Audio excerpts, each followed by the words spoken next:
Короче, есть такой холодильник Bosch. Модель не знаю абсолютно. Вот, необходимо его выключить, чтобы пока нас нет, он не работал. Не выдергивая его из сети, из розетки. Перерыл интернет, информации об этом нет. Спасибо маленькому ребенку в шортсах показал, как это делается. Вот здесь бесполезно что-то искать и тыкать. Открываем холодильник.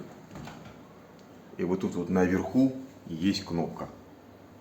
Вот на нее нажали, и он отключился. Как-то вот так. Нажали, он включился. Пользуйтесь.